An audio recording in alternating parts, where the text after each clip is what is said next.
এই মুহূর্তে সবথেকে বড় খবর, সামনে বিধানসভা ভোট। আপনারা জানেন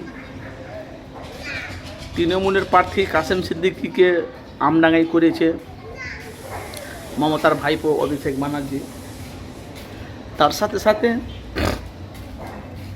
এখন দেখতে পাচ্ছি অনেক তৃণমূলের কর্মীরা তারা আইএসএফে তারা যোগ দিচ্ছে।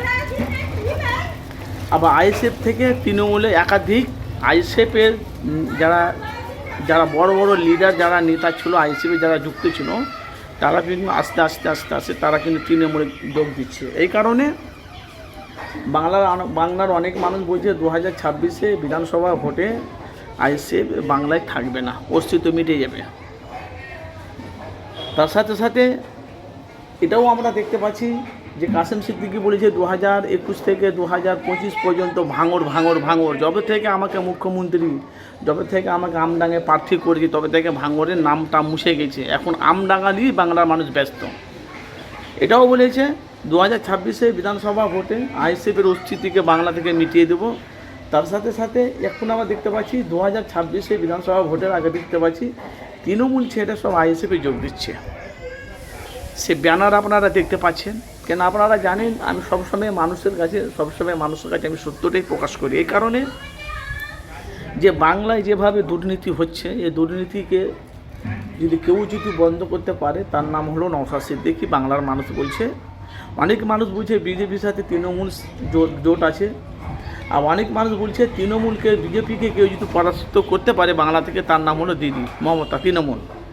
এখন সামনে বিধানসভা ভোট, এখন দেখতে পাচ্ছি আইএসএফের দল অনেক জায়গাতে বামফ্রন্ট, সিপিএমের সাথে, লেফট ফ্রন্ট, অনেকজনের সাথে আইএসএফ জোট করেছে। বামফ্রন্ট, সিপিএম আইএসএফের সাথে জোট করতে চাইছিল না। তারা 2-3টে সিট নিয়ে তাদের একটা চক্রান্ত ঝামেলা চলছিল, সেই মিটিয়ে এখন ওনারা একটা জোট করেছে। তো 2026-এ বিধানসভা ভোটে আপনাদের মতামত জানাবে যে ভাঙরে নওশাদ সিদ্দিকী দ্বিতীয়বার কি উনি এমএলএ বিধায়ক হবে।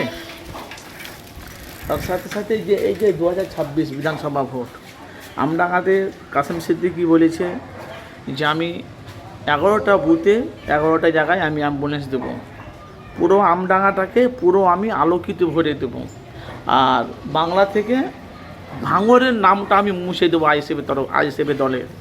এটা নিয়ে এখন বুঝে ভাই আছে, ঘরে আছে, বাড়িতে আসবে, বিরিয়ানি চা খাবে, চলে যাবে, কিন্তু রাজনীতির ময়দানে এটা কোনদিন হবে না।